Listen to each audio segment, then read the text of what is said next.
Hello, everyone. Welcome to our third session of Rank Coast's webinars on some ecological and environmental issues in the trust area. We're just going to take a couple of minutes here at the beginning just to allow folks to start trickling in. I'm just going to remove our speakers from the screen for this first little bit and bring them back on as we go through. So as you enter into the chat, I welcome you to use the comments section on your screen, whether you're joining from Facebook or YouTube, to let us know where you're calling in from. It's always interesting to see who's joining our conversations.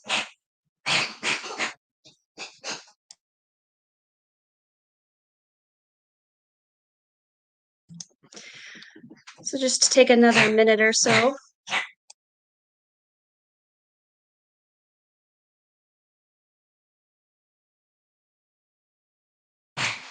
So I keep muting myself. My cat is having some issues. He's doing a little bit of coughing, one of the hazards of broadcasting from your home. Okay, I'll give it another minute or so.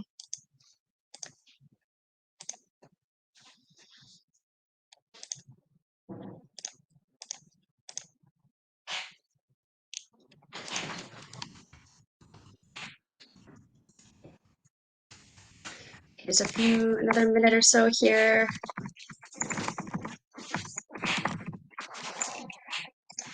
There's a couple of our presenters who are still just working to join us right now, so I'm just doing a little troubleshooting in the background as we wait for people to enter into.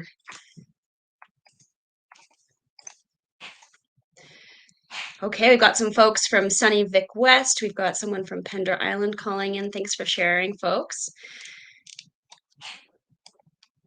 Oh, and I see in the back end, we've got some of our other presenters who have joined us. I can see that you're here. You're just not on the screen yet, but I'll introduce you folks just so you know that I see you.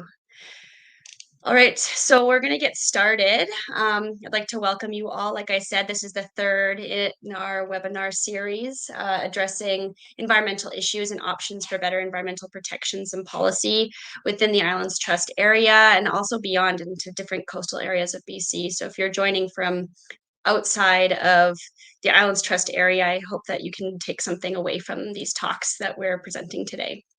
I'm going to keep my opening brief for this specific discussion because we have a special opening presentation from Dr. Ruth Waldick from Transition Salt Spring, and we also have the largest group of panelists for this session compared to all of the 5 sessions that we have planned in this webinar series. So just a few important notes before we get started. I want to acknowledge that I'm calling in from the traditional unceded territory of the Algonquin-speaking people, the Songhees and Esquimalt nations, but most of my work takes place on the territories of the Wasanich people, so I'd like to acknowledge that as well. I encourage folks calling in today to let us know whose territory you're calling in from today and acknowledging that heritage of those places. And just a few little housekeeping notes before I bring on our first speaker. You'll see, like I said earlier, that there's a chat function on the Facebook and the YouTube pages. I encourage you to use those chat functions to pose questions to our presenters. You won't be able to speak to them personally, but I will be collecting questions as we go through the presenters, so I can pose those questions on your behalf. And I will ask one question of each presenter immediately after they finish up their presentation, and then there'll be a chance for a thorough question period at the very end of the session. So if your question doesn't get addressed right away, don't worry, I'll get to it when we get to the end of the session. So with all of that said, we're going to welcome on our opening presenter, Dr. Ruth Waldick, who is a director at Transition Salt Spring and adjunct research professor in geography and environmental studies at Carleton University. Some of her most recent work was helping to incorporate climate adaptation considerations into the Salt Spring Island Climate Action Plan. Ruth is driven by questions about ecosystem change and how we can anticipate and reduce damage to natural systems. So with that, Ruth, I'm welcoming you to this stream, and I will pop myself off so you can have your talk. Thanks, Ruth. Thanks, Shauna. So I want to keep myself brief. So it's going to be a whirlwind introduction. I have to start off by saying that I really appreciate this this panel today because it's impossible to overemphasize the importance of the discussion that we're going to have, that we're going to start today. So just to put it in the context of climate change, I just want to remind us of just the last 5 months of our life here in British Columbia, and I think it says it all. 5 months ago, believe it or not, we were worrying about heat and drought. And we were in the third record-breaking in the past 100 or so years fire seasons in British Columbia. Then we were hit with a heat dome. 600 people died prematurely. June 30th, Lytton was hit with 121 degrees, and then it caught fire. But now it's flooding. And this is just a 5-month window. And mudslides are causing highways to collapse. People have lost their lives. It's the same in the Island Trust area. It's the same in Vancouver Island. We're seeing the same sort of events, maybe not the same magnitude, but we've gone from drought to flood. And the two are very tightly linked. We're seeing on the Gulf Islands road washouts of major connectors. Some people in our communities are getting cut off. They don't have access to emergency services. Roads are gone. Boil water advisories are coming up. We have sewage plants that have been compromised. And I just want to make the point that if this is our current or our actual present conditions, what is 1.5 degrees, 2 degrees, or 2.4 degrees going to look like? We've been learning a lot of new terminology, climate terminology, like heat dome and atmospheric river. And I want to point out that these are actually different manifestations of the same thing, which is the weakening of the jet stream, which has been caused by the loss of the Arctic ice, which is happening faster. So we're losing Arctic ice faster than we were. And what happens is with the weakening of the jet stream, we're seeing larger weather fronts. And if you imagine large air systems becoming hotter and drier or becoming warmer and wetter, and then they sit for a long time. And in the last few days, what we've seen is the coming together of two large weather fronts creating an atmospheric river. And we're seeing this concentrated rainfall as a result. So what I'm saying is that extreme weather is already happening, and extreme weather is the thing that we really need to focus on thinking about our vulnerabilities. We're seeing a lot of talk about, on the other hand, though, how we prepare for emergencies. But I think today's conversation is about talking about what we can do to reduce our vulnerabilities. And that has a lot to do with land, the choices we make in our land, not just now, but historically, and what we do about them. Going back to Lytton and Merritt, those were areas that have large historic clear-cut activity, plantations, including on slopes. There's a recent fire in the area, which manifests for groundwater and surface water contaminations, but also for the destabilization of the soils. And that's why we're seeing these mudslides and all these surface flows and flooding. By contrast, intact forests, slow or contiguous forests, they slow the surface flows. They deal with extreme rain by increasing moisture level within the soils and helping that moisture to actually get down into groundwater tables, which helps us to deal with drought. The roots stabilize the soils. And with respect to heat and drought, the forests also reduce the air temperature. They increase the humidity in the air and the humidity in the soils, which reduces the severity of droughts and also helps to protect the spread of fire, so reduces the severity of fire. The canopy cools the air, provides shading, reduces evaporative losses, all of which are important to reduce the impacts and severity when we are experiencing drought. So the other thing that is really on everyone's mind in the Island Trust area is fire. People are very worried about fire. We're seeing what's going on in the mainland, and it's frightening us. We're having smoke season. And I've been working as a result with local fire forester and ecologists to go onto properties, to go into our forests and to begin to understand what our fire hazards and risks look like.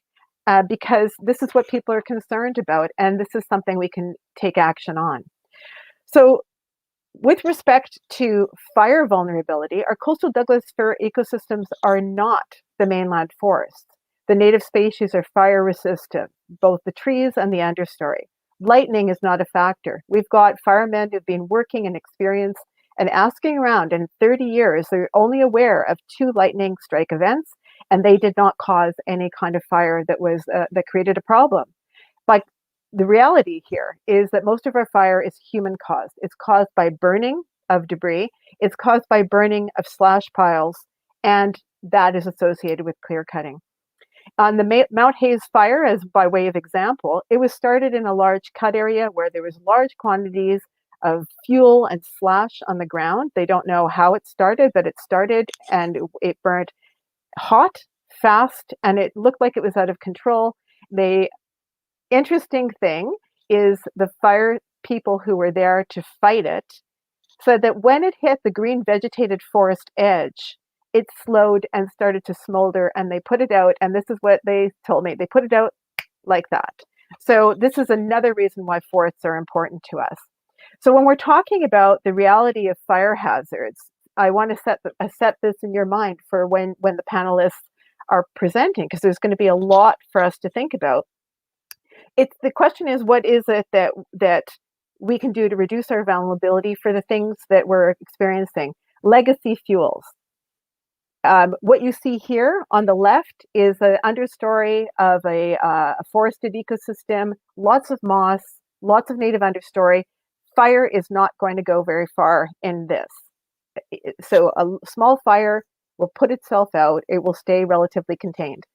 In the right of this, what you see is a historic plantation, which is actually now a protected area on one of the Gulf Islands. And you can look at the debris, the woody debris on the ground, and it's undergoing a dry form of decomposition, and it is vulnerable to fire. And there's a lot of stress among these densely packed trees. So something needs to be done to protect them because the fire risk is high in this site. Next, Shauna. Thanks. The other thing we need to protect, the other hazards are also the historic legacy fuels. So a lot of the Gulf Islands have no longer active forestry. They've got community forests, other types of cutting. And what you can see here on the right is, we can't say exactly when the site was planted, but you're looking at an old clear cut that is between 20 and 30 years old. The woody materials are still on the ground after all that time because they are bone dry, and this is a huge fire risk. What you also see at the front in the little green mesh is the failed plantation activities. So those trees were planted and they simply didn't survive in this environment. The last point before we move on to the really interesting panelists is that I want to make here is what you're seeing on the left is a managed forest. This photo is from within a forest that's been managed for 5 generations. And so I just want to leave that image in your mind. Thanks so much, Ruth. I'll remove you from the screen so you can take that call. So we're going to introduce our first speaker following Ruth. So this is Dr. Karen Price, who works at the interface of science and management with her partner, Dave Doust. Karen's recent work has focused on addressing risk to ecological values posed by cumulative effects of resource management and climate change, and how to integrate ecological resilience into resource decisions. She has worked on land use policy and old growth for 25 years, aiming to bring science and transparency to decisions. Karen, with Dave Doust and their colleague, Dr. Rachel Holt, authored a report in 2020 showing the condition of BC's old growth. She has subsequently served on the province's old growth technical advisory panel. So with that, I'm going to turn things over to Karen. I'll stay with you until you get your screen shared. So just give you a second to get that set up. Okay, thank you, Shauna. Share. Okay, there you go. Awesome. Am I here? Awesome. You're here. Okay, well, thanks for inviting me to this panel. I'm looking forward to hearing more, and I really, really loved Ruth's introduction. I'm coming to you today from the Gitumden territory, the home of the Wet'suwet'en people, and the subboreal spruce forests near Smithers. We know that we're in the midst of dual climate and biodiversity crises. And we know that our forests play an important role, as Ruth so eloquently spoke about, particularly the highly productive mature and old growth forests, including the CDF down here. These forests store immense amounts of carbon, more than just about anyone else globally. And if we're going to meet our emissions targets, we need to leave them standing. Of course, they're more than just carbon banks. These forests are communities of trees, other plants, animals, fungi, microbes that have lived together long enough that they formed an interconnected web that communicates and shares resources. The complex structure provides homes for a diverse array of species, some of which are specialized and rare. And as Ruth talked about, these forests can act as a living sponge, so they can take in the water and they can release it slowly, and they can ameliorate both drought and flooding. This and other features can help us adapt to climate change, including resisting and being resilient to wildfire. Now, we know that primary old forests are disappearing globally with implications for climate change and biodiversity, but we don't seem to know how much there is in BC. There's a whole bunch of argument out there, and there still is. And that's because the answer depends on your definition of old growth. So with that, let's zoom in and have a look at how much old growth we've got in the coastal Douglas-fir. Now, the first question here is, how much forest do we have? Because of course, this area has been, we have a lot of alienated forest. I'll say that Dave Doust pulled together the data and analyzed the set and provided these maps for my presentation today. And he wants you to know it's a pretty messy data set. It's pretty hard to work with. He had to use several different layers to come up with the information. But if we look at it, if you look at the pie chart down here, you can see it's about a quarter urban. It's about a quarter non-treed, mostly roaded. And he put a 25-meter buffer around all the roads. And so that takes up another 7% of the area, leaving about 40% that's treed. Some of that is sparsely treed, and some of this is naturally dry ecosystems. Some of it is agriculture.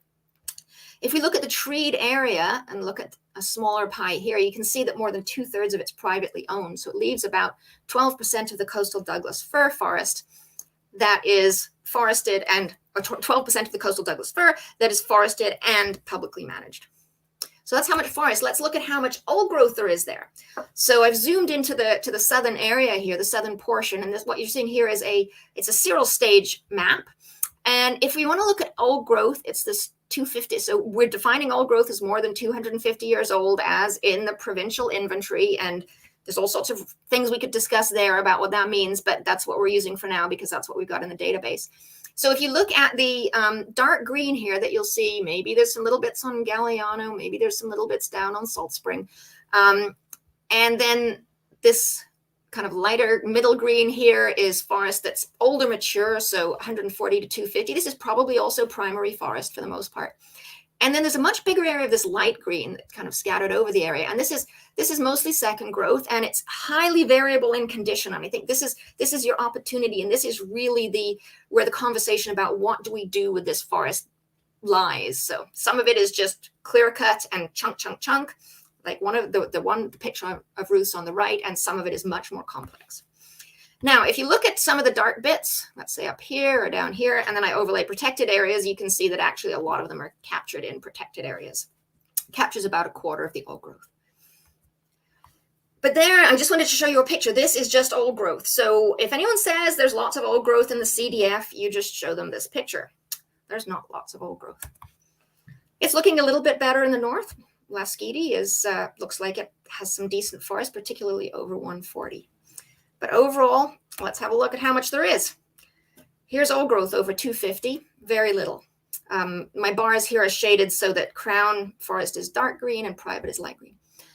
A bit more from the 140 to 250, and then we've got this big pulse of second growth that's between 40 years and 140 years old.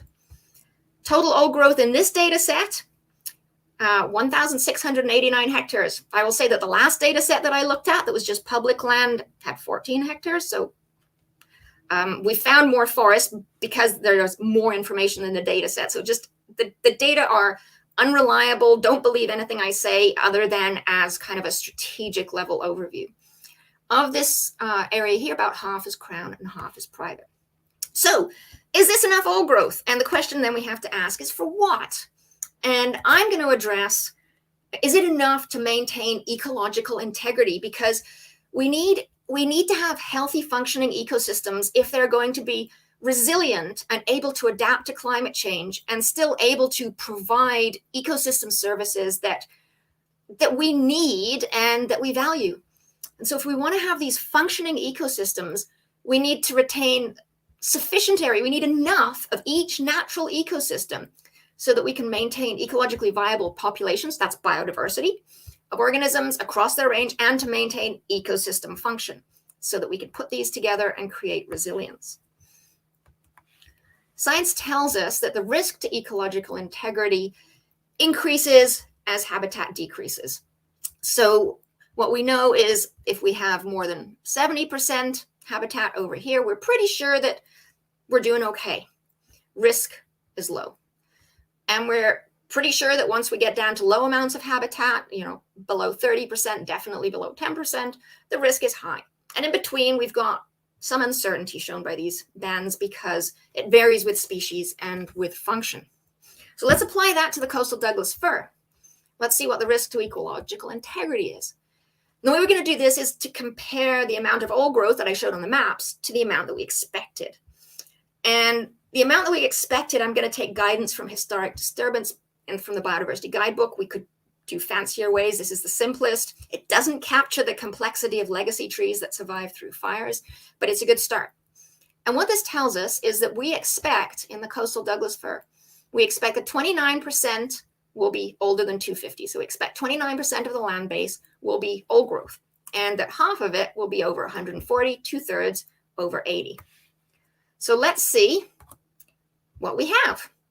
Here's our expected numbers, and here's the actual numbers. So old growth, we expect 29%. We've actually got 2%. This is 5% of what's expected. 2 is just 5% of 29. That's less than 30%, so we're in the red high risk area. If we look at the kind of older mature, the greater than 140, we expect 50. We've got 6. This is 12% of expected, also high risk. Now, if you look at the greater than 80, we expect 2/3. We've got almost half, 71% of the expected. So this falls into the green, the low risk, but it's really important to remember that this is almost all second growth forest and has variable functionality. So some of it, like I said, will be the clear cuts like Ruth's right-hand picture, and some of it will be like the left-hand picture, and those are very different. So high risk, old growth, and greater than 140, low for greater than 80. However, it's actually worse than that because those numbers, I just used the amount of forest as the denominator. And actually, if we want to look at risk, we need to look at the potential area, so the whole area, including the urban area. And so here, where these extra columns here, if we look at how much old growth there is as out of the whole CDF area, we've got less than 1%, so 2% of expected. And everything, it's pretty hard to move out of high risk because of the conversion. So very little old growth, ecological integrity currently in the CDF at high risk. Another question that we ask as well as looking at forest age is looking at forest type. And we've been particularly interested in looking at big versus small old growth, because if you can imagine in the coastal western hemlock next door to you guys, that the valley bottoms have all been logged. That's where the big trees were. The hill slopes are steep. They haven't been harvested. They have smaller trees. So in many ecosystems across the province, there's a bias so that the big treed forests are at higher risk than the smaller treed forests. We looked for that in the CDF, and we found that it's much less of a bias than other ecosystems. There's a little bit of difference here. So on the left here, if you look at Lasgidi, you can see that there's a fair bit of green. If we just look at the higher productivity, then some of those have disappeared.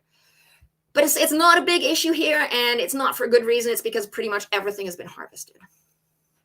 So that's the how much old growth you guys have. Big isn't so much of an issue because everything is at risk. So now let's look at moving onwards with climate change. And it's wonderful that Ruth gave such a great introduction. I'm going to go through a couple of tools that are available, and we'll start just with looking at the average annual temperature. It's going to increase about 3 or 4 degrees. Precipitation may increase a little, but we all know that the average annual stuff doesn't really tell us that much. So first we'll zoom in and at least look at a seasonal pattern. And here we're looking at the summer temperature is going to increase 3 to 4 degrees by the end of the century. And summer rain is declining. And what this means is we have an increased cumulative moisture deficit. So droughts will increase and die-off will likely increase. There's going to be a decrease in precipitation of snow in the winter, and this is going to exacerbate this problem because you're not going to have the snow going into the groundwater that can be slowly released. As Ruth said, it's not really about averages, though. It's about the extremes. And even if you have the same amount of precipitation, it can be delivered patchily. So you have a period of drought, and then you have one of these atmospheric rivers that you guys have just been living through. So it's the variability, it's the extremes that are the issue. Those are much more difficult to project, other than that they're going to increase. Disturbance is going to increase. Another way of looking at impacts of climate change is to look at the climate envelope, the climate that an ecosystem experiences. So if you look at the map here, here's the coastal Douglas-fir, this yellow up at the top. And it's experienced a relatively stable climate over the last few thousand years. And if we look into the future, it's no longer going to be stable. So if we look into the future, and this graph here, here's historic, current, and then we're going up to 2100. And this is looking at the climate envelope associated with different ecosystems. And what's happening is that as we go to the future, the climate experienced by the forest here is going to be more the climate experienced by these ecosystems in Washington, which is dry coastal western hemlock, and the redwood forests down in California. So that by 2050, there's nowhere in the CDF that will be experiencing a climate similar to what the CDF has experienced. They'll be experiencing these different climates. This doesn't mean that ecosystems will move. Ecosystems don't do that, but it's just a way of envisioning that the ecosystems are now experiencing what the redwoods experienced down in California. And the stress that's associated with that. And there's a climate change informed species selection tool that's being developed by Will Mackenzie that's looking at feasibility of growing different tree species. What we see is that Douglas-fir remains suitable in all models to the end of the century. There's a whole bunch of models that go into this. Western red cedar, by the end of the century, we've got kind of 2/3 of the models are predicting that this area is unsuitable for red cedar.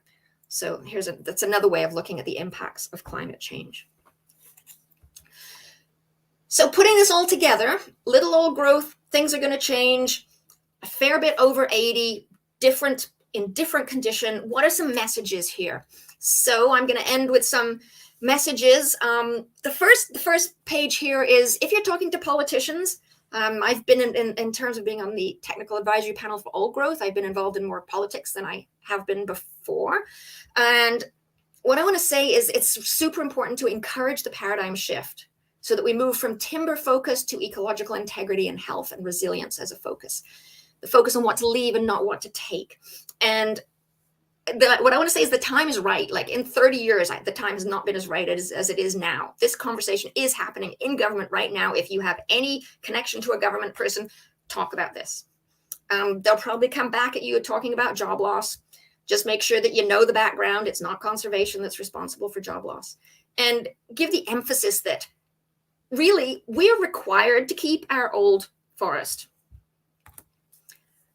Some thoughts in conservation design. If you want to think about risk, start off that way. Choose your acceptable risk first. Do you want low risk or high risk? And then choose your targets, and then figure out how you're going to get to the targets. And the steps here in filling the gap. Reserve your primary forest first. I mean, nobody should be touching anything in the CDF that is primary. And then you're going to recruit from the second growth. And this is where that point comes in, that some of them are very simple structure, still dry on the ground, and some of them are complex and still are starting to develop some large structure.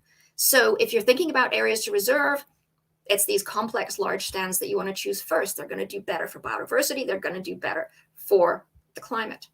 Of course, sensible stuff, climate, you got to consider connectivity condition. And, be aware of proforestation, that we can grow forests for carbon.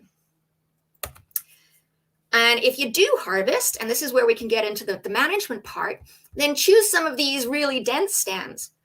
And what you wanted to do there is to do some partial harvest in there, leaving a high proportion, leaving the big structure, for sure, leaving the mother trees that are so important for the future resilience, for the mycorrhizae that are going to give the moisture so that the planted trees or the new seedlings will have a better chance of surviving.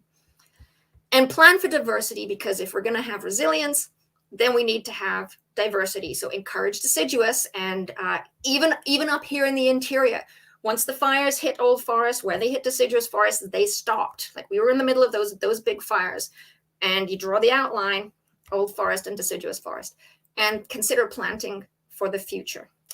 And that's the end of my talk, so I'll stop sharing. Thank you very much. Thanks so much, Karen. That was an incredibly informative presentation. And thank you to Dave for preparing the data and the maps. I'm going to defer all questions until the end of the presentation, just to make sure that we have time to hear from all the presenters. So I'm going to remove Karen from the stream for now and welcome our next speaker, who is Eric Piccola, a forest and watershed ecologist at Boundary Forest Watershed Stewardship Society. He has eco-forest management experience in BC, Finland, and the US Pacific Northwest and California in the Sierra Nevada mountains and redwoods. He was trained by the world-renowned forest ecologist Jerry Franklin. He offers nature-based solutions expertise to Canadian elected officials in the Climate Caucus and the Coastal Douglas-fir Conservation Partnership.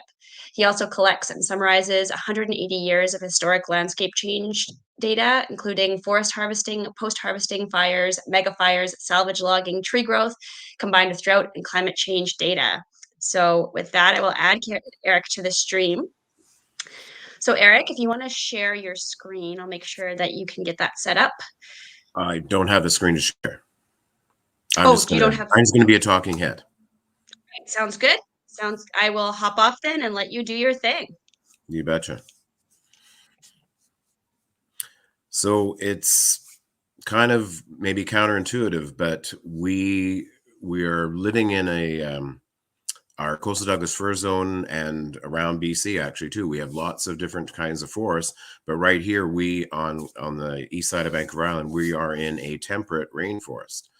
So it's counterintuitive to think that in a rainforest that fire would be important, but fire is important in even the wettest of forested ecosystems. In the Amazon, the west coast of Vancouver Island, those fire events may be completely infrequent, but they're still important as an agent of change to change the dynamics and reset the ecosystems going forward in the future.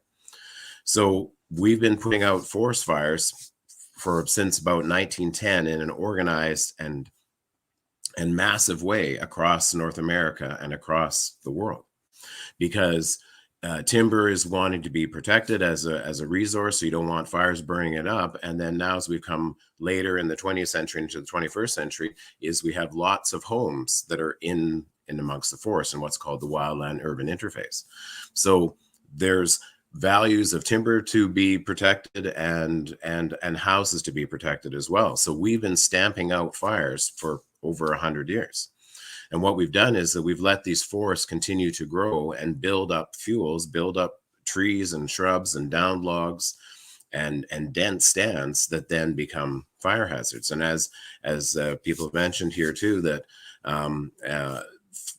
lightning causes about 2% of forest fires, whereas man causes about 60 to 70% of the forest fires. And some of the big historic mega fires we've had, like a 1938 fire on the north end of Vancouver Island, was started because we were logging in August, in the hottest of we do get summer droughts along the way, and they were logging there in the middle of summer. And same thing too in the 1930s in Northwest Oregon.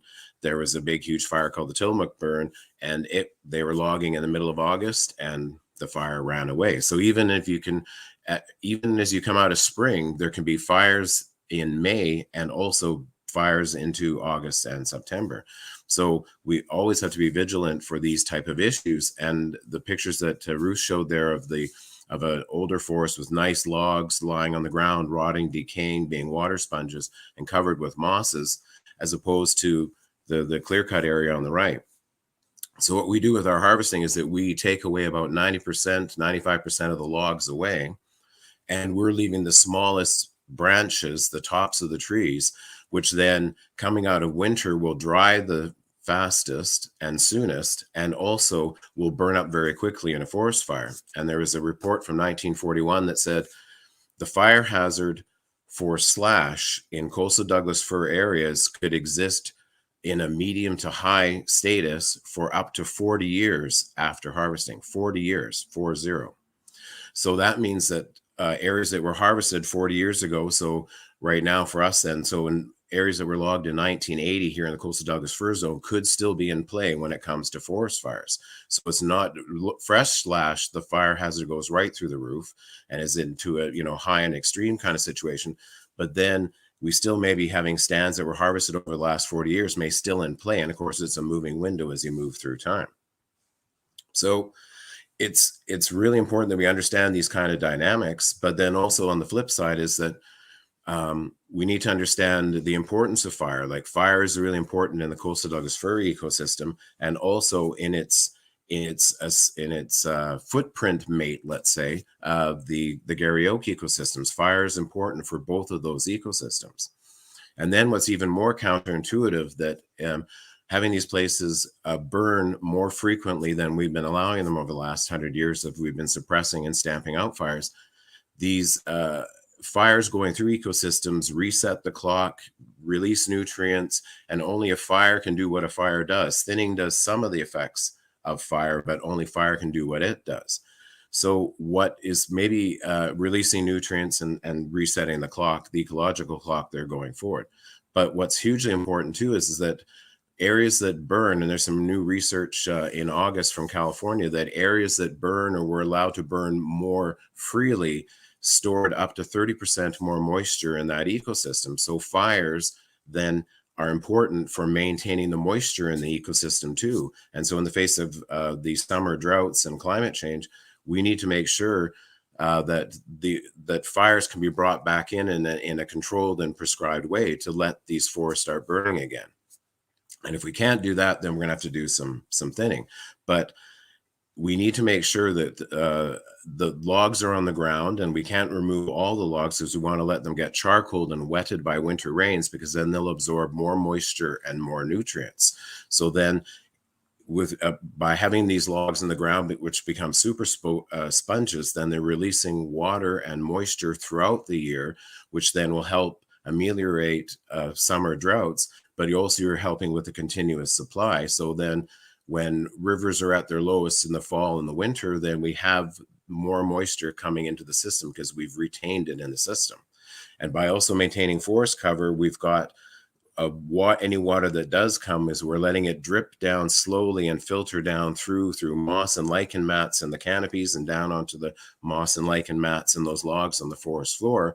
And we let that water be directed into the soil and the subsoil and down into the aquifers, instead of just running across the surface and down to the ocean within 2 hours once it hits the mountaintops.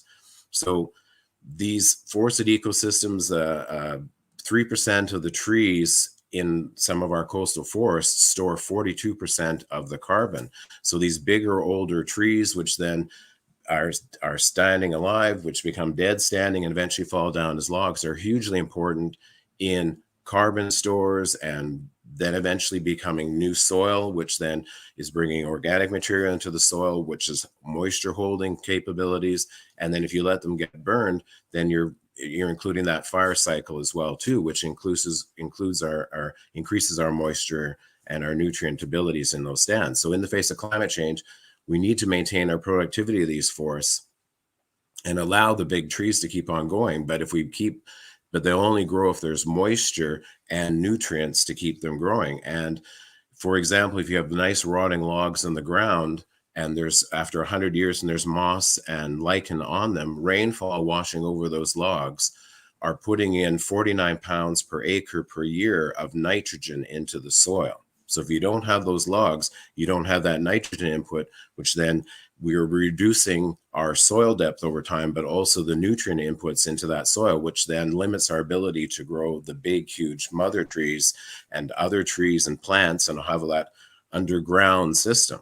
And also with all those rotting logs and the moist conditions and the shade and where the moss and lichens can grow, we also then have fungi. And fungi are hugely important too in maintaining these rainforests, where they're sending their spores up to 50,000 feet and condensing moisture up there and then falling back down as rain. So we need to make sure that that the natural processes and ecosystems and disturbances are occurring, like forest fires, and that we are maintaining the ecosystem productivity on that site by making sure we're retaining big, huge live trees, the mother trees, and dead standing trees, and then falling down to the ground as becoming rotting logs, down logs, and then eventually becoming the soil. So also, what's hugely important for fires is that there's a whole host of species that use fire ecosystems after a fire has occurred. There's a whole set of woodpeckers that will come into a fire in a burned area and then utilize that for the next 20 or 30 years until the conditions change, it becomes more closed again. Because after a fire, then you have lots of insects coming in and starting to lay eggs and chew into the wood that has now been maybe softened because of the fire, and creates lots of habitat for them. But then as well, you have their predators there, which are the woodpeckers and the birds coming in. So if there aren't fires, then a whole host of species that are fire dependent will not be able to come in. And there's lots of species and plants that are dependent on fires coming through and doing their natural work. So we have to be very conscious of it. And I think going forward that we need to be, we're going to have to bring back prescribed burns. We're going to have to do thinning of forests. And we want to make sure that the ecosystems are doing their jobs and functioning for us. And they will be one of our cheapest tools to help us fight climate change. If we allow these forested ecosystems to do the jobs that they have done for 10,000 years since the glaciers left, and let them do that, it's actually going to be a cheaper option for us. To restore ecosystems is going to be a cheaper spend, and it's still going to cost us millions and billions. But by letting these natural ecosystems do their jobs and let their natural disturbances come through like fire, then it will actually save us billions and trillions if we're trying to fight climate change instead of trying to build sea walls around cities and those types of things. So these forested ecosystems have been doing this for millions and millions of years, and we have now these old growth forests which have been in development here for the last 10,000 years since the glaciers left, and we have to let them help us. And by doing that is we need to make sure that we understand the importance of fires and disturbances, and that these ecosystems can do their important natural jobs for us. And they will be our cheapest alternative, or our cheapest solution and tool to fight climate change. And I think that's probably, I'll stop there. Thanks so much, Eric. Really appreciate you sharing your expertise and insights. So we're going to move on to our next speaker, another Eric, as it happens, Eric Leslie, who is a registered professional forester and works as the forest manager for the Harrop-Proctor Community Cooperative's community forest. He has over 20 years of experience working for the forest industry, First Nations, community organizations, and regional and provincial governments on projects from Haida Gwaii to Labrador. He has extensive experience in forestry planning and operations, community consultation, wildfire risk reduction, small business management, and forest certification. So I'm going to welcome Eric onto our screen, and if you want to set up your slideshow, I'll help you share that. Sure. Hello, everybody.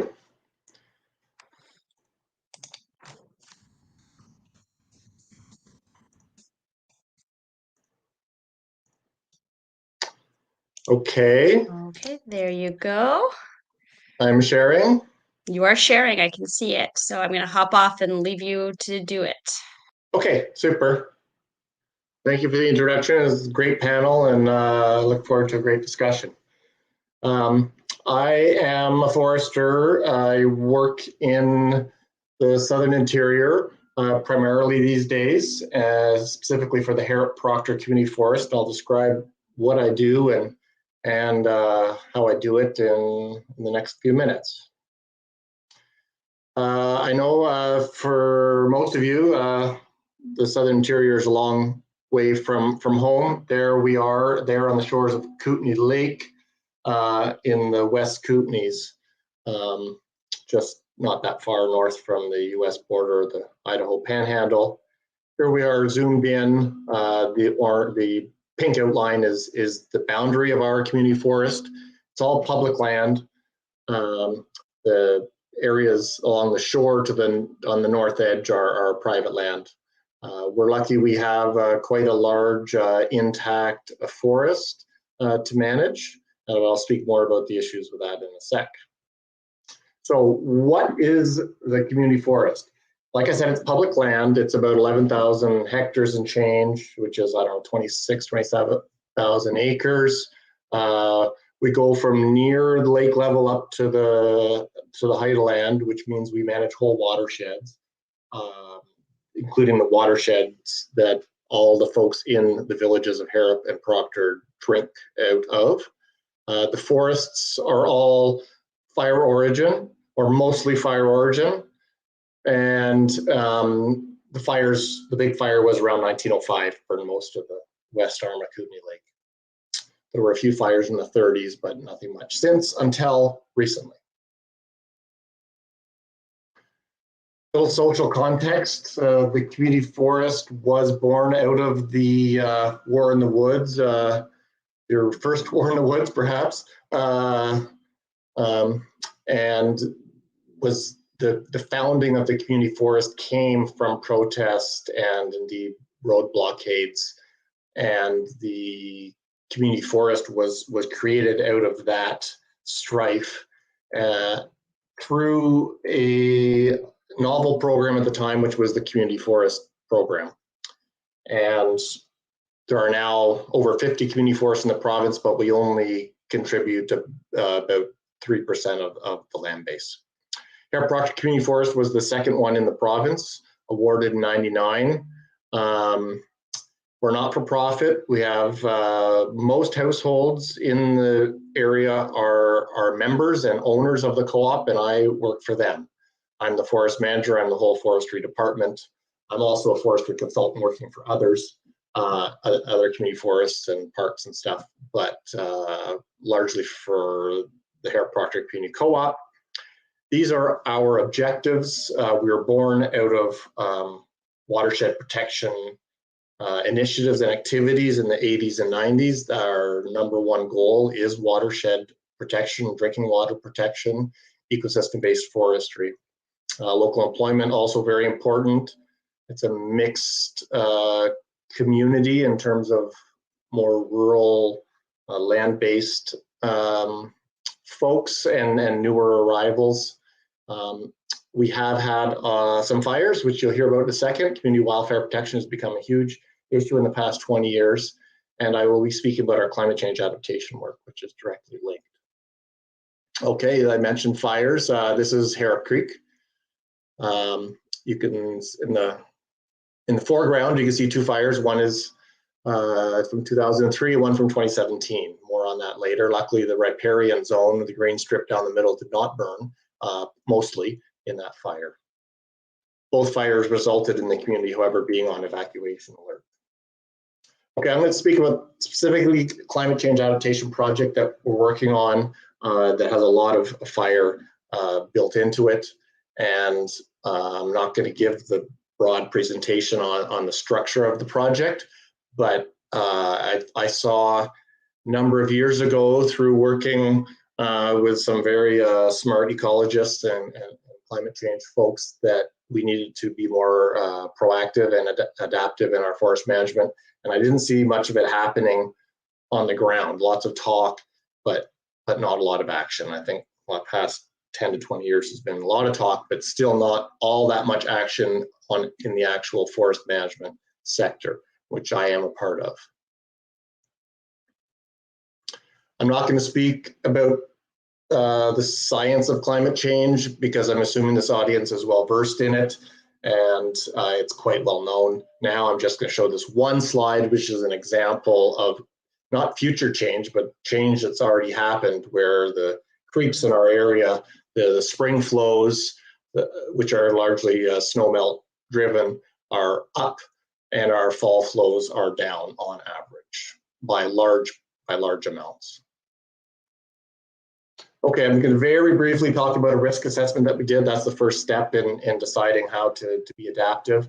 So this is all about prioritizing areas on the land base for decision making and potentially for action. So this is very basic probability times consequence methodology, and we're looking specifically at fire and drought, and the key values that I already sort of mentioned that the community is looking for us to manage for are, obviously people don't want their houses burning down. They don't want, ideally, the water the creeks running dry in August and or getting too dirty in April, May, or indeed November. Managing for biodiversity and timber as well. Just one example of this is a consequence map. If high intensity fire burned our landscape, which areas would be more important, would be more impacted, would be more impactful in terms of water quality. You'll see the headwaters areas and the riparian areas primarily here. Those are where the water values in our landscape primarily reside in terms of the determinants of high flows and low flows. The key metric we used to work on climate change projections was absolute soil moisture regime, or actual soil moisture regime. And Karen spoke a bit about temperature and decreased precipitation in the summer and how that affects summer drought. So we're looking at moisture season, growing season moisture deficits, which we can classify our land base based on our terrestrial mapping. So here's just relative scale here. Blue is relatively moist, and orange is dry. And this is our 11,000 hectare land base in the past climate, 1990s climate. As climate changes, this is where we're going for soil moisture regimes, and eventually to this. So I'll just go backwards one more. No surprise here. Essentially, the areas that are already quite dry are going to get more dry more quickly. And the areas that are currently quite moist are not going to change likely as much as areas that are already dry. The average site will definitely get a lot drier. Already is. Fire risk, we looked at that. I'm not going to show a lot of slides about that. This just shows that other than the areas that already burned in Upper Harrop Creek recently, most of our land base, due to the 100-year-old coniferous forests, where fire was excluded for 70 years, all offer a very high fuel loads, high to very high, and with increased drought, we're looking at increased fire. So this is just a summary map showing risks. And the key point of this is that the red areas, where are they? Well, they're closer to the bottom of the valley, closer to houses. They are more accessible stands from a potential forest management perspective. And the headwaters and upper areas are actually generally lower risk and less of a priority. So that's one of the learnings from our risk assessment. So I like to think of risk assessment as being, it's about prioritization. It's kind of like a triage concept, where we have to identify which areas are highest risk and in terms of probability and consequence, and how do we manage them is the next question. Okay, this is maybe the key concept I would like to impart and have people think about, is that so what do we do about it? We know how much the climate is changing and the risks that presents to the values that matter to us, whether they're biodiversity values or jobs or houses or any other value.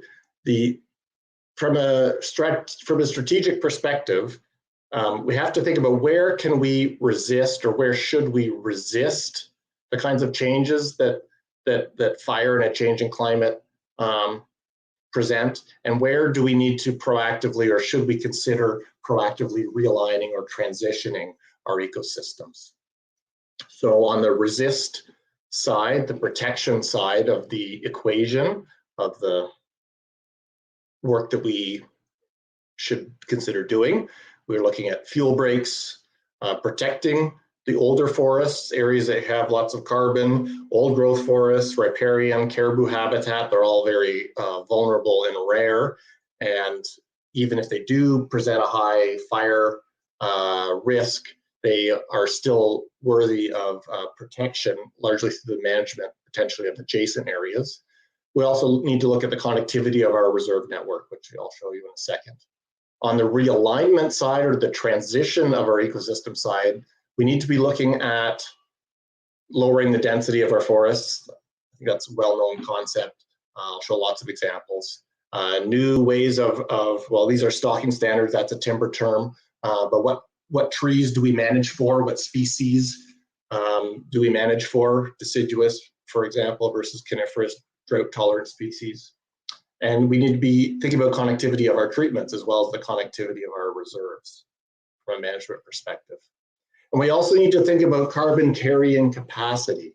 The upper photo there is an old growth cedar type, very rare in the landscape, low elevation. It already survived a low intensity fire, as you can perhaps see. Clearly, resistance would be a reasonable strategy to continue to apply in that area, and try to hold the carbon on the ground or in the air, partially in that area. However, not all of our sites are conducive to that in a changing climate. And we can't really hold carbon everywhere over the long term. The fire regime has changed and fire is back, and we have to live with that and work with that. So we're really managing a transition. The peak carbon in our landscape here, peak carbon in modern times anyways, a potentially highest density carbon in 10,000 years was before the big fire started in 2003 and things started to burn because of the fire exclusion. We're managing the transition out of that now, whether we like it or not. Here's our land base. Essentially everything that is not green is a reserved area in our community forest. Caribou habitat, old growth riparian, steep, inoperable, old growth is all reserved. So we have a lot of connectivity of reserves, less so in the lower elevations, but we have to look at it differently in a fire-driven ecosystem. So this is some of my current work is developing a network of fuel treatments across the community forest. The red blobs are historic fires, including the two most recent ones there in Harrop Creek. And the green blobs are either conceptual or in many cases actual or in development, thinned forest areas, low fuel areas. In the 2017 wildfire, the community was on evacuation alert. The green line was the line that I laid out first, and that was built as an emergency fire guard to protect the community if the fire came down that low. The yellow line was the next line I had to lay out, which was the emergency fire guard, which luckily never needed to be built because that went right behind everyone's houses in case it came to that. That was a very real situation for everyone. Here are just some linear fire guard fuel breaks. They're just basically excavator trails through the forest, which offer defensible lines for fire suppression. This is part of the resist strategy. You can see in the middle there that that's one of our fire guards that worked during the 2017 fire. There's the bridge burned above, but the areas below did not because we had a fire guard there and we had crews on the ground. In the foreground, you can see one of our landscape level fuel breaks that we developed in 2009 and are now maintaining in the event of future fires. It's just an aerial of what a landscape level fuel break in our area might look like. It's quite low density in this case. It has access, a permanent road. It's 150 meters wide or so. Just one example. Okay, that's sort of the resistance part of it, protecting old growth, riparian, resisting catastrophic wildfire to the extent that we can, which is limited, but nonetheless important to consider. Also in our low elevations, here's a very typical forest that we have. At our low elevations, you can see the Douglas fir with the blue paint on it. That's a leaf tree from my tree marking. It's surrounded by, this is a 100-year-old forest. It's surrounded by cedar and hemlock primarily, dense ladder fuels and canopy fuels, and there's quite a few ground fuels as well. And this is right beside people's houses. It's on a moderately dry site that's getting drier and drier, where the cedar and hemlock can't survive over the long term. In fact, they're dying back as we speak. So realignment, this is where we get more often into active management. This is this site here we worked on the week after this photo was taken, and we removed most of the cedar hemlock in a significant portion of it. We left basically all the biggest and healthiest fir. And in the bottom frame, you can see what some of that forest type looks like. It's a drier forest type. We're trying to manage with fire and climate change in mind.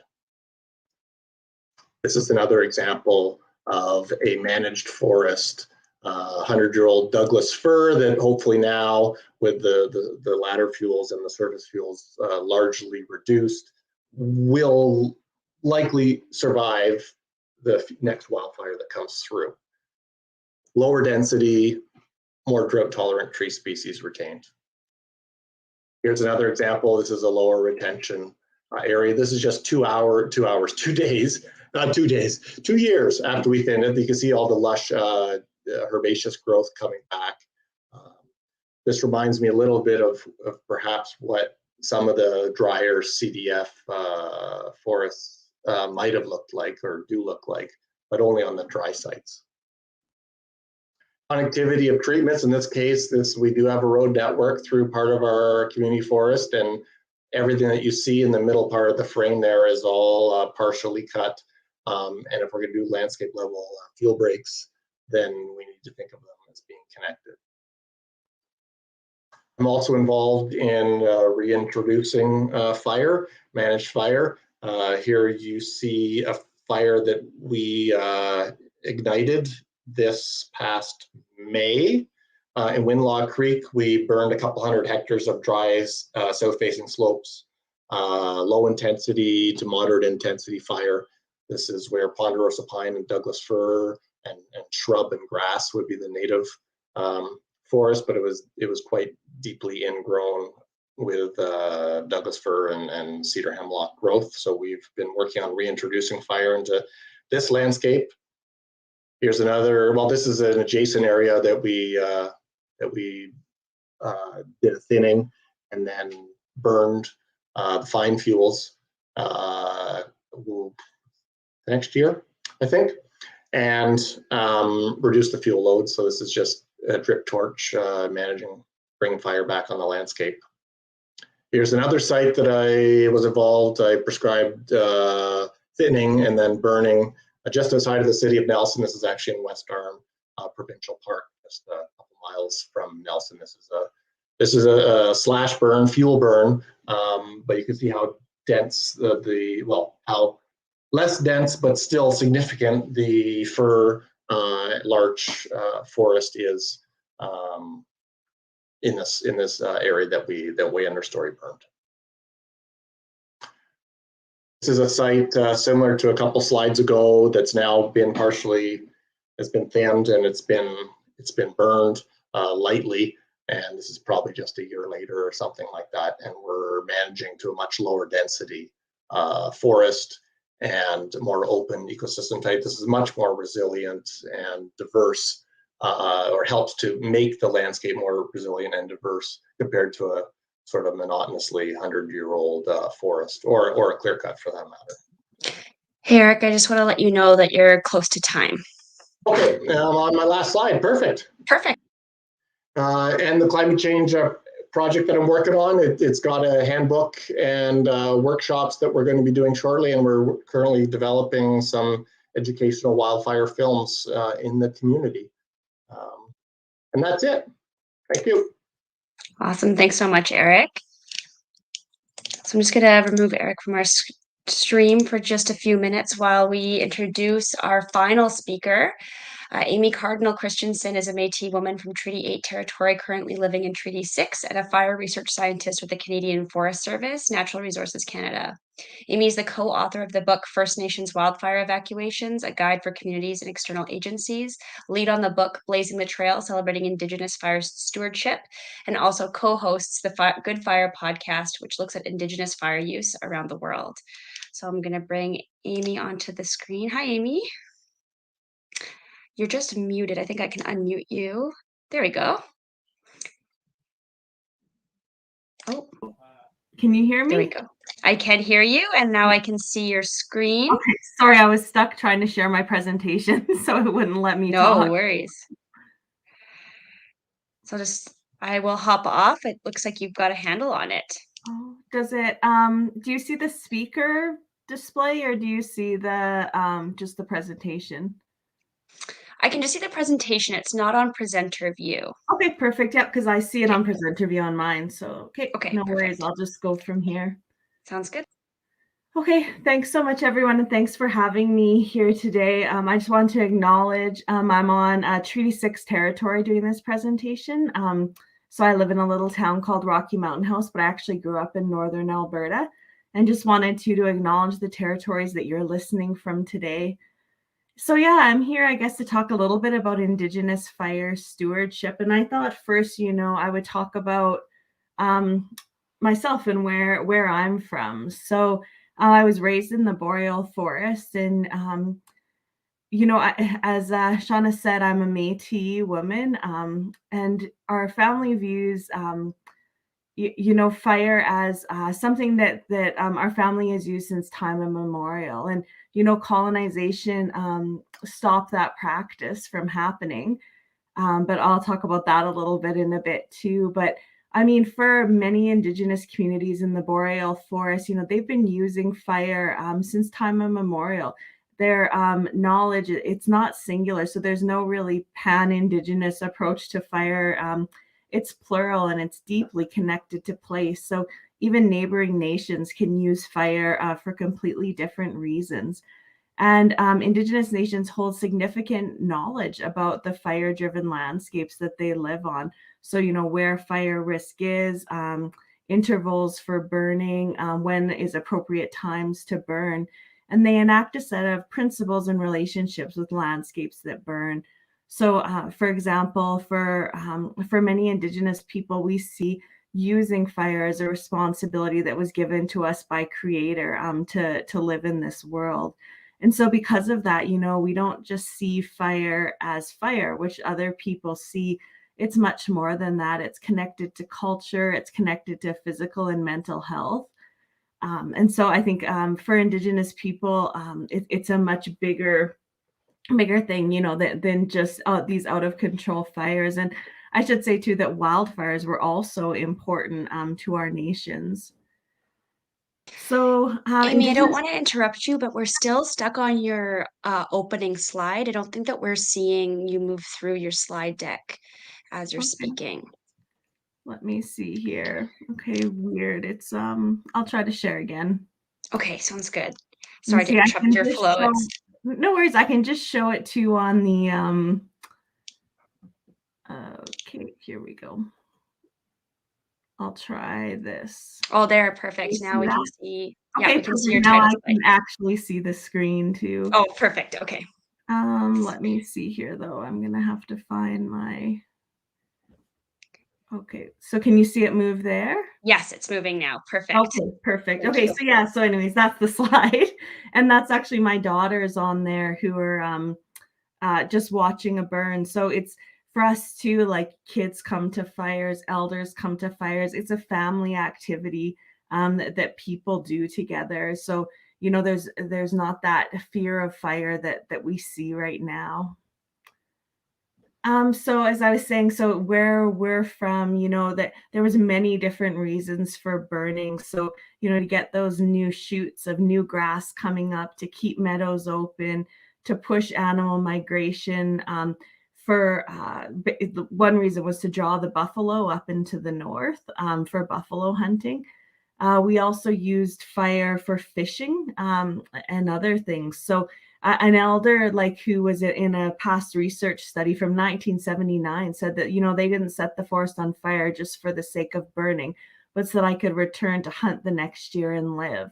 And, fires had to be controlled. You wouldn't just start a fire anywhere, anytime. They can do a lot of harm or a lot of good. You have to know how to control it. So there was a lot of, for Indigenous people, it wasn't something where people were just going and lighting up the forest wherever. There was a technique to it, a knowledge system that was involved. And it was high stakes too for many Indigenous communities, right? Like if you burned at the wrong time and didn't follow your proper lessons, then it could devastate your family or the area that you live in your territory. So there's lots of research coming out about the importance of Indigenous knowledge systems. So there's a lot right now on how Indigenous knowledge can steward biodiversity.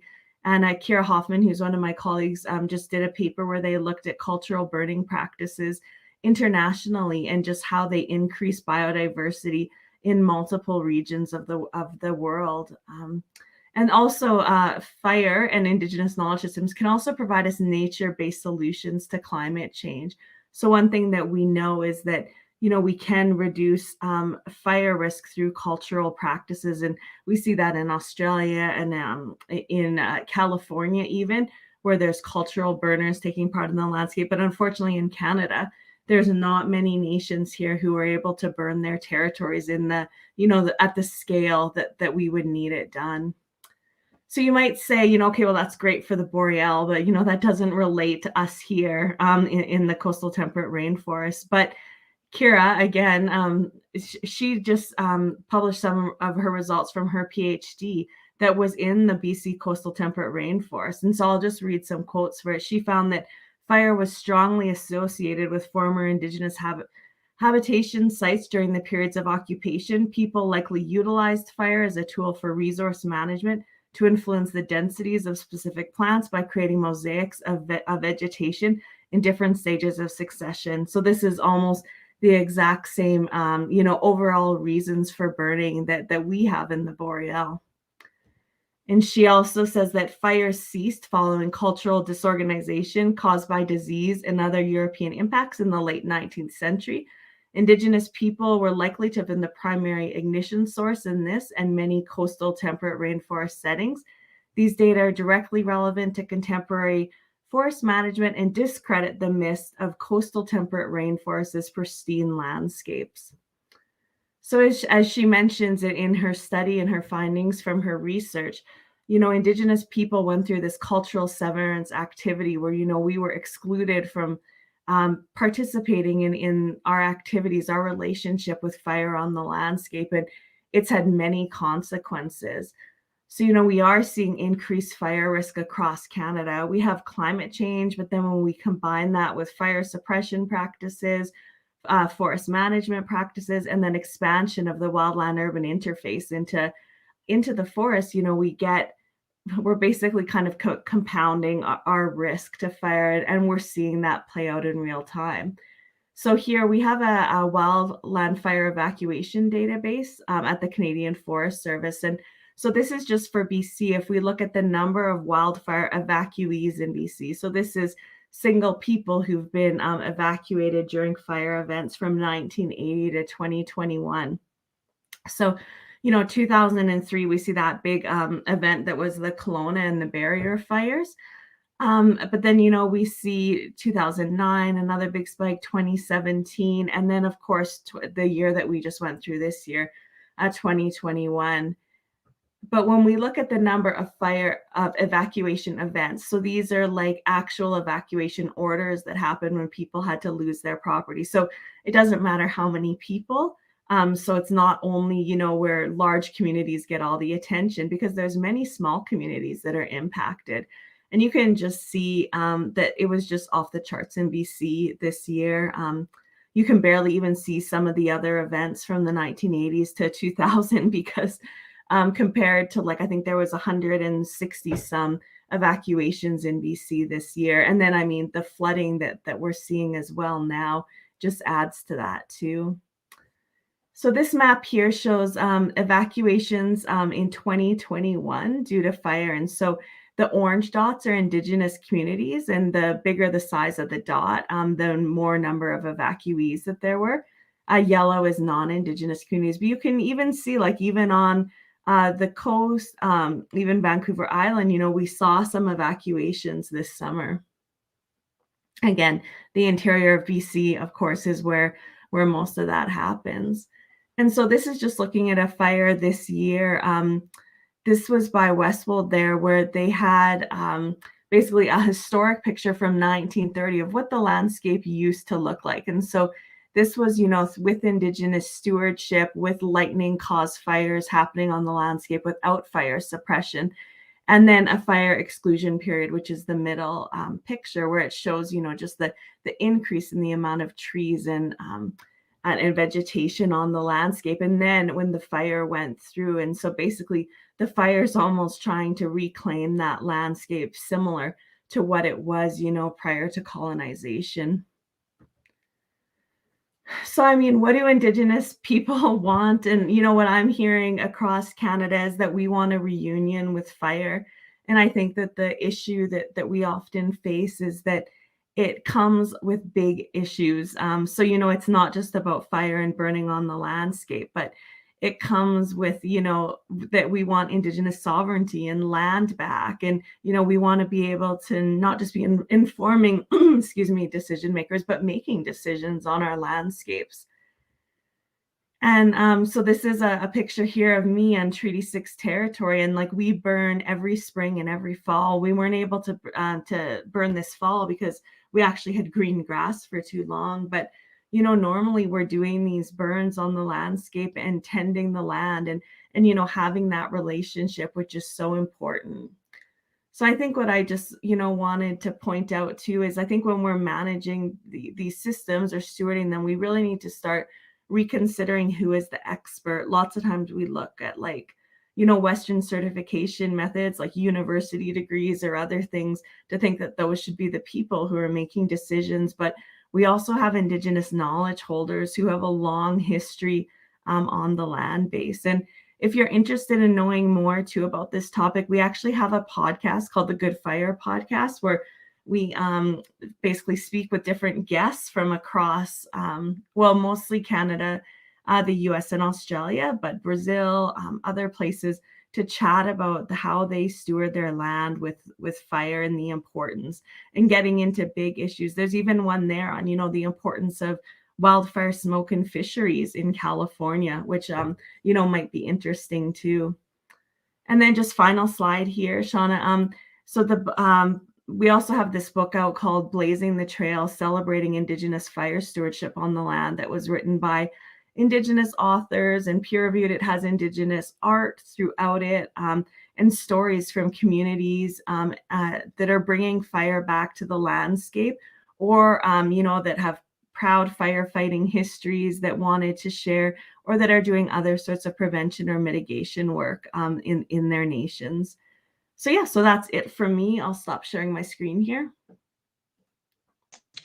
Thanks so much, Amy. That's a super informative presentation. It's interesting. I was listening to the CBC this morning, and they were talking about how originally, when this land was settled, nations were moved to reserves in places that were less ideal places for settlers to have farms or whatever. And now we're seeing that those lands are the lands that are being impacted most by fires and by flooding.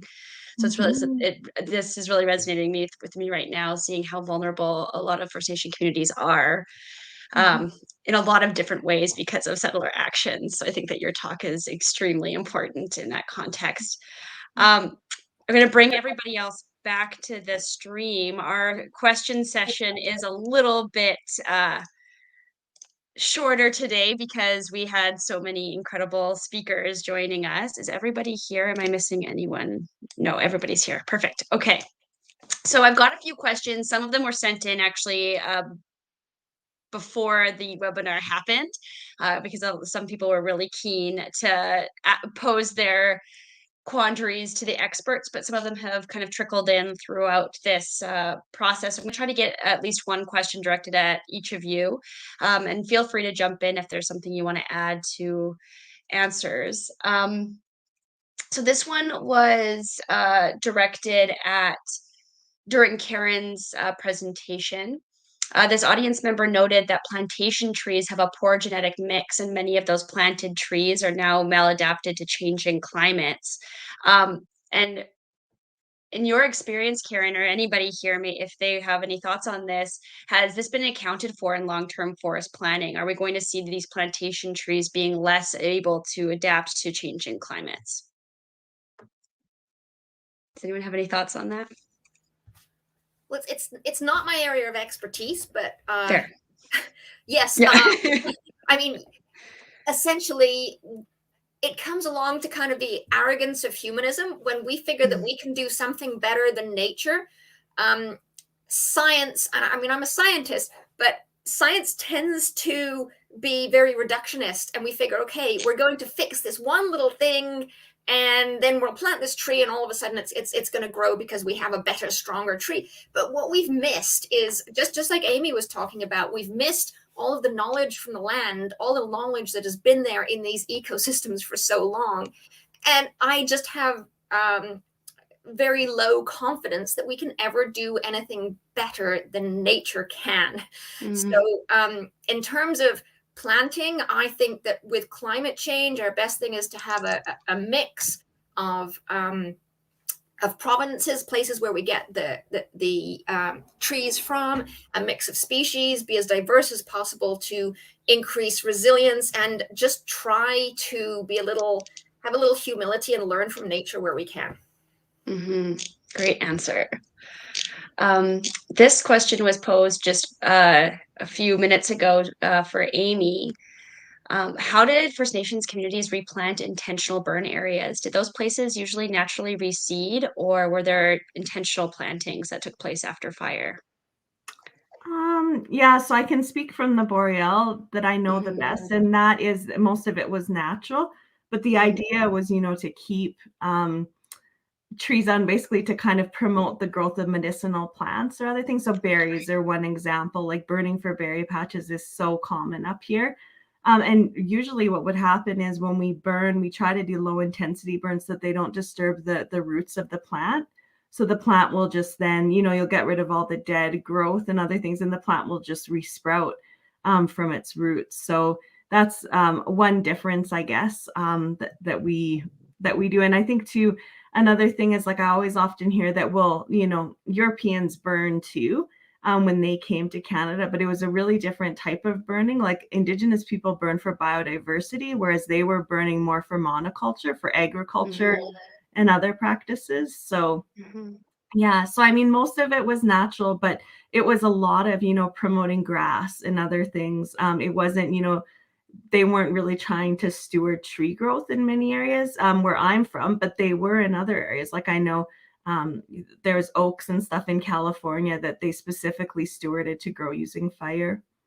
Yeah, I was looking at a tweet earlier today, and someone was talking about what we should be calling Gary Oak Meadows, because Gary Oak is kind of a settler name for these places that were cultivated by First Nations for a very long time. I'm not actually sure how many years, but someone said that they should be called, like, that they need a new name that really represents the fact that they were places for growing, for that naturally brought back those medicinal plants. And so, yeah, I think that there's some similarities between the Boreal and here in that sense.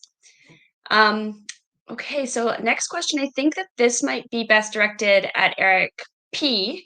How will climate change continue to affect the CDF on the Gulf Islands and throughout its range into the future? What can we expect to see change? Well, we have some interesting examples because the coastal Douglas-fir or Douglas-fir trees reach all the way down into Mexico and down in California. They, like, contrary to what we have here in the up in the south coast here, BC, is that our Douglas-fir here likes warmer, drier, south-facing slopes. That's kind of where they're happiest, let's say. Down in California, the Douglas fir are on the north-facing, cooler, moister slopes. So I would suggest that that's already a bit of an indication of, because the California climate is moving northwards towards us, as Karen was mentioning there too, the Washington climate and that warmer climate are coming northward. So I'd say there's some really good examples that we should be looking at in the southern range of Douglas fir in California and Mexico that will then give us a really good look at the potential of where the Douglas fir will be the best. Here, Douglas fir are going to move uphill. I mean, like the trees literally can uproot themselves, but trees that are at higher elevations, if you go up in higher elevation, you're going to be getting more moisture.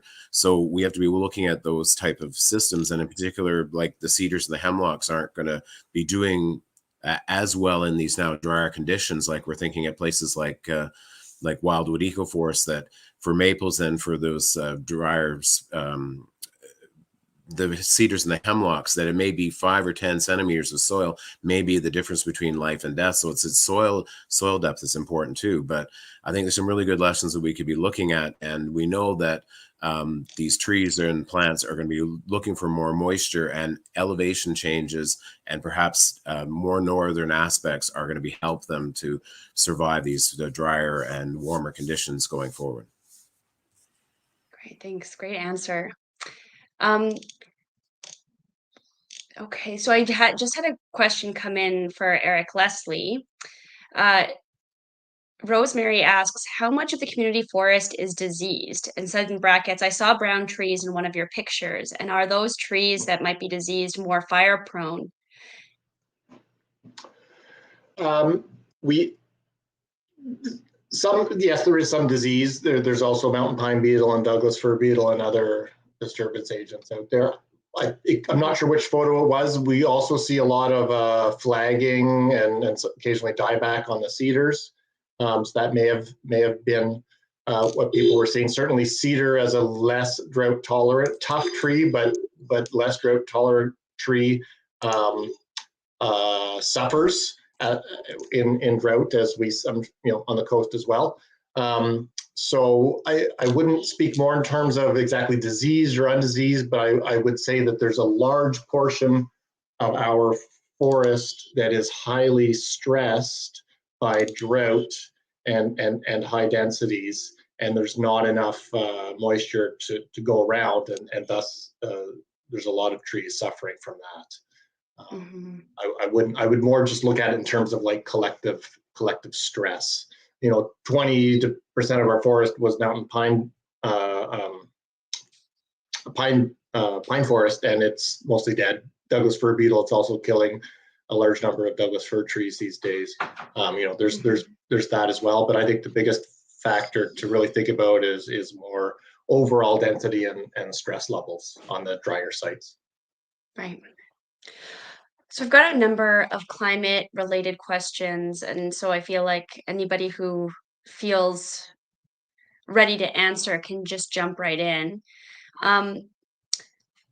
One person has a little anecdote here that their friends planted 60 Doug fir trees in the spring, and not a single one survived into the summer. This person is living on the Gulf Islands, even though they were occasionally watered. Will reforestation become an increasing problem with the current climate crisis? And is our local experience comparable to restoration success across the province? I might just talk about what I've seen in going through long-standing, this multi-generation, sustainably managed forest. So trees were removed purposely. They actively avoided taking their big, healthiest trees, and they took the ones that really they were going to create space and that they weren't looking so well, but they also provide the timber requirements that they were looking for whatever they wanted to do with the wood. So what I can say about that is the technique that they are using is letting seeds establish themselves and let the process happen naturally. This is a very long-term game where people are looking to let nature kind of, as Karen said, to let nature figure out what's going to work where. Part of the problem for us is planting things. As I go around to different forests and different people's property, what I'm seeing is people want to know the answer. What do I plant? Well, it depends. We have to understand your system, where the waters flow. We can see where the seeps are, what's the bedrock. And so it's really hard to answer a question like that. Yeah, great answer. Does anybody have anything to add to that? I do. There's some old research that nobody remembers anymore, but from Washington and Oregon that talks about natural regeneration from timber edges, because in those days they were kind of progressive with clear cutting. So I'd suggest there's some good research that we should be delving back into, because they actually measured seedling establishment and then survive over many years. There's one transect that goes down from one valley to the valley bottom and up the other side, and it was clear cut and burned on both sides. But anyway, there was standing timber way high up, and then they measured regen through the years, and they've been remeasuring that, like from basically 1918 all the way up to I think 2004 was his last time. But there's some really good research that talks about natural regeneration.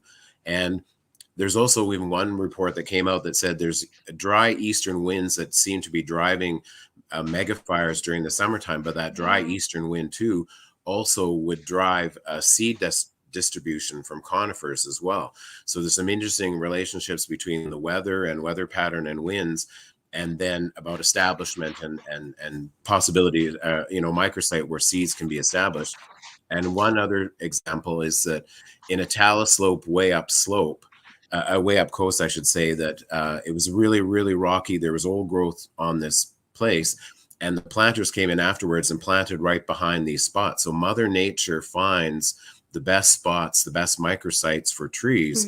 So then that talus slope, because those old growth stumps that, because they logged this because it was beautiful big old growth, but where those old historic stumps those were the best microsites too. So I think there's lots of lessons to be learned from nature about natural regeneration, and we have some research that we could pulling in again too to see if we can be really maximizing the benefits of natural regeneration. Right. So we're now a little bit over time, but there's 2 remaining questions. So I'm going to see if maybe we can get those 2 answered quite quickly. The first, I think, is for Eric Leslie or Eric Piccola. What are the key differences between ecoforestry and the mainstream approaches to forestry in British Columbia? And what are the lessons that mainstream forestry practices can learn from ecoforestry? I know that's a really big question for a short amount of time. Go ahead, Eric. You can take a first stab if you feel like it. Okay, I was going to say you should start. You take a run at it.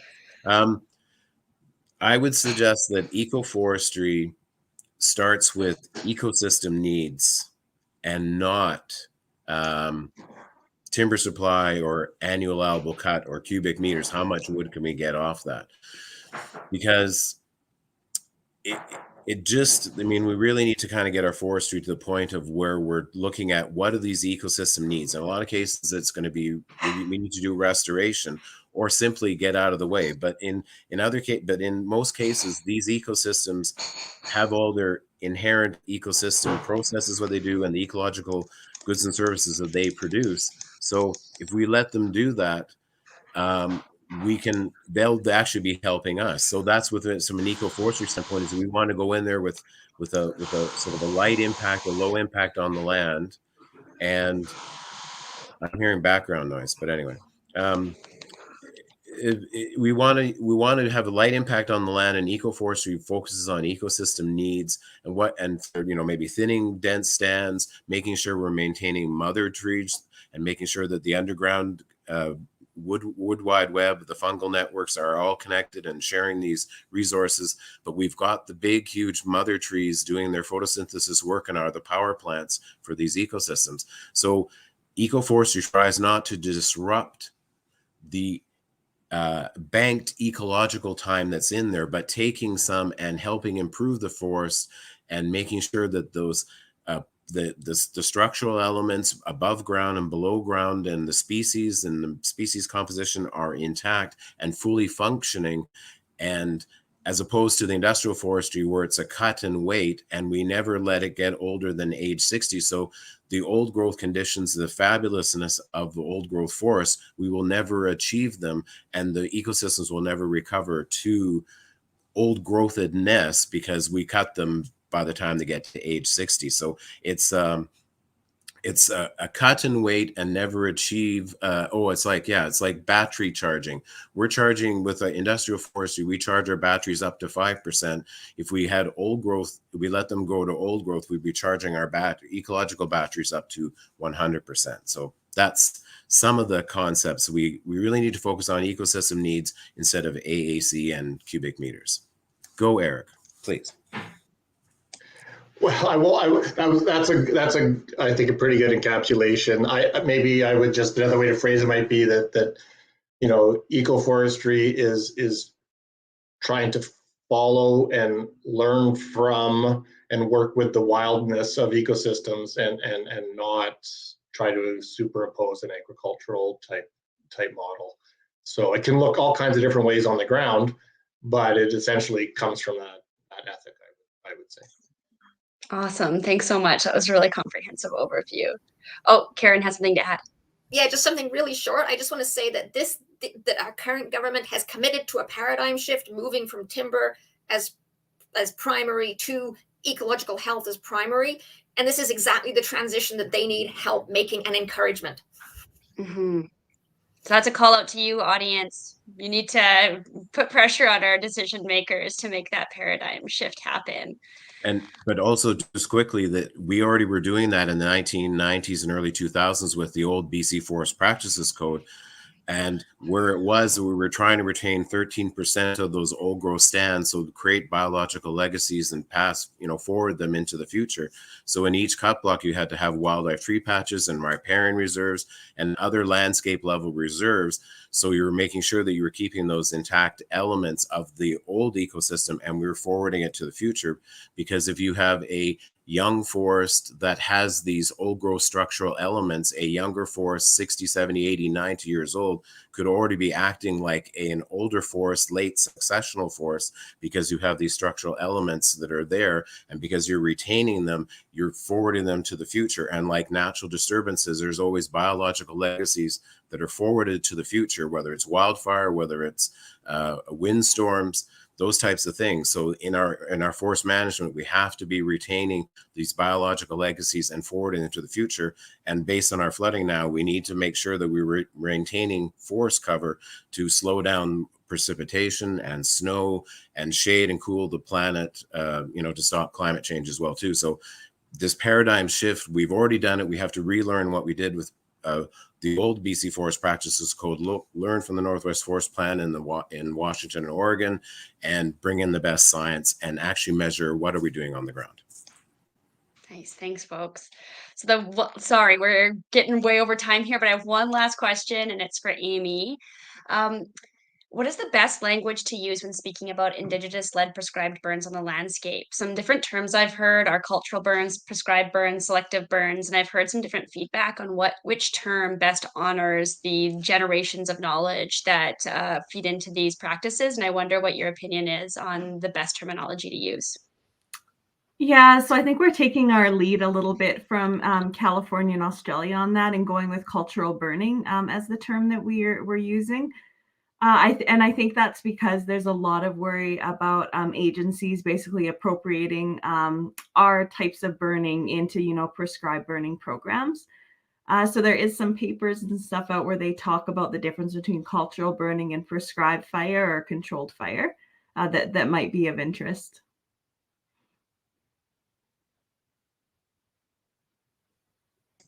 Sorry, I meant to unmute myself and then I just removed myself instead. Left you all to your own devices.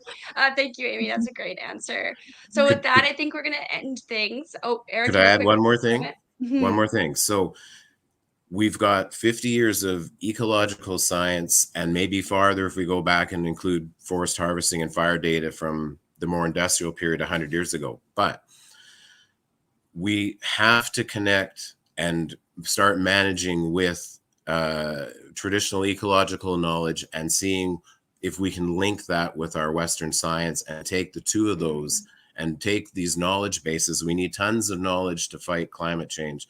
So why wouldn't we want to draw on 10,000, 14,000 years of traditional ecological knowledge and science and experience and cultural burning, whatever word we want to use on that, and link it up with the Western science. We're using all of these knowledge bases and then learning from these ecosystems and bringing sort of those three knowledge centers together, the ecosystems, traditional ecological knowledge, and Western science, to help solve our problems going forward. So we need knowledge from many sectors and many knowledge bases, and that's the only way we're going to go forward successfully and figure all of this out and try and stop climate change.